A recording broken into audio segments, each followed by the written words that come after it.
Claudien Likulia Lifoma, 18 ans d'âge, a donc été torturé violemment par la garde de Monsieur Philémon Mambabois, un des directeurs de l'ANR, Agence nationale des renseignements, ce dimanche 21 décembre 2025. La garde a reçu l'ordre de Monsieur Philémon Mambabois, alors que mon fils, Claudien Likulia Lifoma, a bel et bien été invité par les enfants et filles de ce monsieur. Il n'a pas escaladé le mur, il a été invité. Justice doit être rendue à mes enfants. République démocratique du Congo.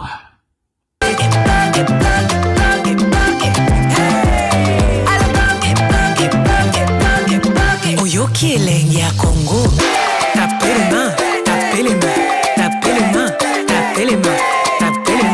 Claudien Likulia Lifoma, 18 ans d'âge, a donc été torturé violemment par la garde de Monsieur Philémon Mambabois, un des directeurs de l'ANR, Agence nationale des renseignements, ce dimanche 21 décembre 2025. La garde a reçu l'ordre de Monsieur Philémon Mambabois, alors que mon fils, Claudien Likulia Lifoma, a bel et bien été invité par les enfants et filles de ce monsieur. Il n'a pas escaladé le mur, il a été invité. Justice doit être rendue à mes enfants. République démocratique du Congo. Bonjour, peuple congolais, et Zalinga, le chef des combattants. Le long d'ailleurs, nous sommes mise au point mobile. Nous avons rééduqué M. Moko comme ce qui filme Mamba. Mais ce film Mamba, à ça, on a ANR. À ça, on a ANR. Baza Batou, la diaspora, la Belgique. Le lot va se retrouver, on a ANR. Tu as vu que c'est la sécurité. Le lot, Makambo, ya Sali. Et ça regrettable, la République démocratique du Congo. Tokomi sous la République des Intouchables. Et ça, on a Bana Moko, Kendeki et Panaye. Bana na Bazagi invité. Bana na Bazali Bana ya Mwana ya Général Likulia. Mwana Général Likulia. Bana na Bazali Bakoko ya Général Likulia. Comme la maman la bango et Ange Sogi Moucheboa quoi. Je remonte à Bongo. Maman la bango bali battement. Ils ont dit voilà bateau qui na bateau PPRD. Mais c'est pas ça le problème. Mais le problème c'est quoi? Yo étant que parent. Bana na biso tant basa na ba connaissance ni banda biso ba parents to baraté. Yo parce que yo kuti bana moko na kati ya lupango na yo.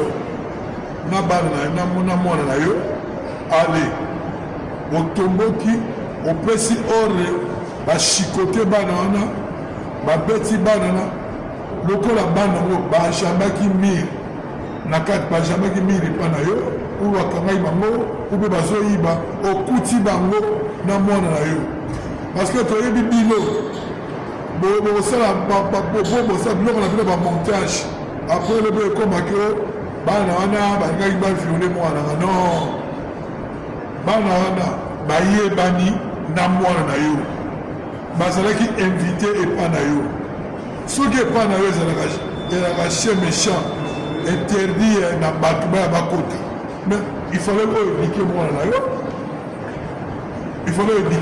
yo mais sikoyo bana bato baye lokola bakotaki lupango na yo lokola bokoma na lupango soki lupango oyo bosutukeli osukikeli allez okamati obetisi bana ya bato vraiment est ce que eza normal mpo osalaka na ane parce que omoni bato bozochange bato bozobebisa image ya mokonzi ya mboka ntango yo obetisi mwana wana le président félix aza wana te ntango yo obetisi bana wana baétudier eza wana te mais ntango bafoto ebimi on s'attaque à qui? On s'attaque au président de la République. Otala baboye, otala banani, otala banani boye. On comprend? Et ça passe mingi na ba comportement na bino. En tout cas, nous avons vécu des moments difficiles il y a 20 ans. Na pouvoir na biso et à état de droit, on ne pouvait pas imaginer un jour tout le monde va nous raboyer. Et puis yo mais c'est finalement maman. Yo nazalaka je l'ai sur toi surtout je l'ai sur toi un jour olobaki que bakoje le combattant nde babengaka baministre babato moko bazo bafilme yo kobetaka filme yo moto banosala na bakafe na belgique yo na belgique banosani yo moto banomela bamongonzo ozomela bajupilaire momoni bato oyo tozoma badiaspora oyo lelo basalir image ya président Félix. Quand on parle de diaspora, on va aider mokonzi ya mboka te eza bino sécurité ni yo sana pese yo mono sana yo na banini na bakafe sécurité ni yo sala batanga ba François Beya batanga bino batanga mokolo ya mpongo batanga bino bato te boza ebele wana na ba-aner wana eloni bozopesa boza informé te kutu ngai kutu nde nga napesaka bino bainformation nayebi yango bien ke botravaka na biloko na ngai ngai naza bien informé koleka même bino bato ba-aner ebele boza wana yango bomoni babiloko mosusu bozotanga babiloko mosusu ntango bakangaka insere na biso Denis Zosoyi bakanga ye batelefone mais boparvena ya kobimisa intimité na kati ya telefone na ye mpo bopiblie yango parce que omoni ti esalama publication qui a payé boyebi ntango Denis Zosoyi amoni ntango Denis Zosoyi akomi kosilika kobimisa oyo abimisaki na kati ya réseaux sociaux c'est à cause de vous ya babino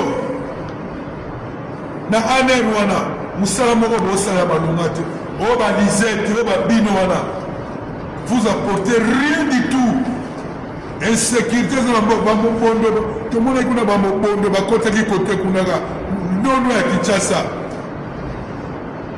bamakambo ebele bacrime ebele ezosalama wana pourquoi bozala informé te pourquoi vous informez?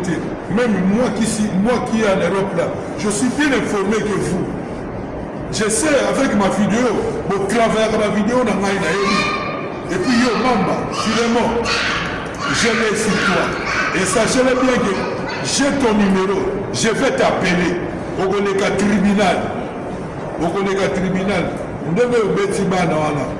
Il y a bien que même il y a droit de l'homme. La droit de l'homme, même la Suisse, moi, je vais écrire des lettres, moi, j'ai des photos, tout.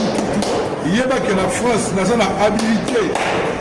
Il y a un fond dans même bino bateau à niveau du gouvernement français. On comprend?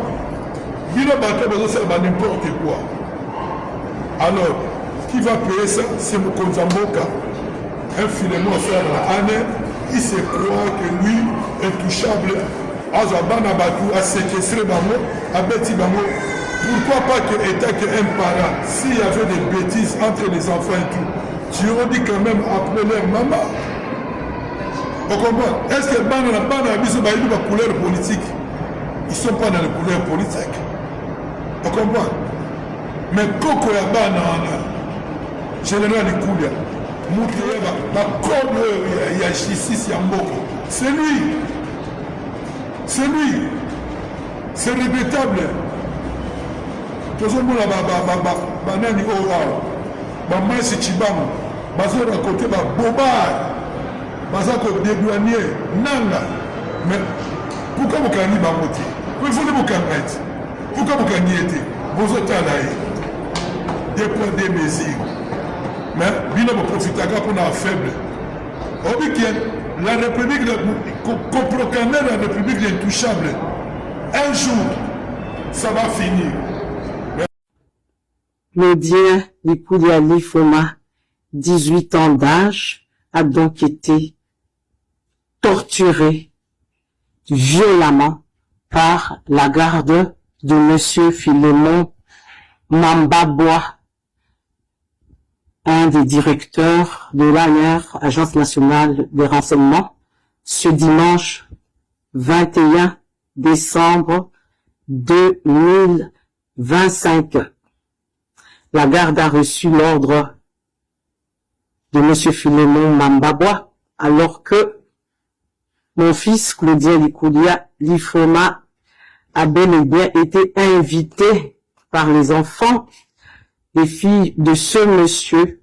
Il n'a pas escaladé le mur, il a été invité. Justice doit être rendue à mes enfants. République démocratique du Congo. Ils n'ont pas trouvé quelque chose de ridicule contre moi à présenter sur la place publique. Lui, Philémon, travaillant à l'ANR, il sait que moi, Marie-Ange Moshobekwa, je ne suis pas dans les petites combines d'autres opposants qui sont opposants la journée et qui flirtent avec eux le soir. Je ne suis dans aucun dossier de compromission contre ma famille politique et contre notre chef. C'est qu'ils n'ont rien contre moi. Moi, je suis une femme des principes. Moi, je suis une femme digne. Eux disent que je suis très orgueilleuse. Ça s'appelle dignité. Vous utilisez aussi une façon pour vous de trop attirer l'attention sur votre personne. Est-ce que je suis moche pour attirer l'attention sur moi? Est-ce que je suis inconnu? C'est pas de l'orgueil. Est-ce que je suis inconnu pour chercher à ce qu'on me connaisse? J'ai commencé la télé en quelle année? Le premier journal télévisé que je présente, c'est en juin 1997. J'ai commencé ma vie professionnelle sous les projecteurs. Je suis très connu. Et en dehors de ça, je viens d'une famille bien connue. Mes enfants aussi. Pourquoi j'aurais besoin d'attirer l'attention sur moi? Donc on ait pitié de moi. Vous me côtoyez, vous m'avez connu dans la presse, et ceux qui me connaissent en politique. Est-ce que moi je suis une femme qui me laisse faire? Ou que j'ai besoin qu'on ait pitié de moi, qu'on dise « il a vu, il n'a pas fait ». Ben non. Quand ça ne va pas, ça ne va pas. Je n'ai pas besoin de me victimiser. Et là, vous venez de réveiller une femme debout. Debout. Moi, je ne suis pas faible. Ceux qui sont en politique avec moi le savent. Et certains l'interprètent comme l'orgueil. Mais moi, je suis une femme digne, en majuscule et en gras. Ce n'est pas une dignité de façade. Ce n'est pas que je l'affronte maintenant, et puis je vais aller cirer les chaussures le soir. Vous avez vu ce qui s'est passé à l'Assemblée nationale avec moi. On m'a retiré mon mandat. Injustement. On m'a menti. Je suis passé sur Télé 50. J'ai expliqué la situation. Dans votre émission, je suis passé. J'ai expliqué qui m'avait compris. Personne.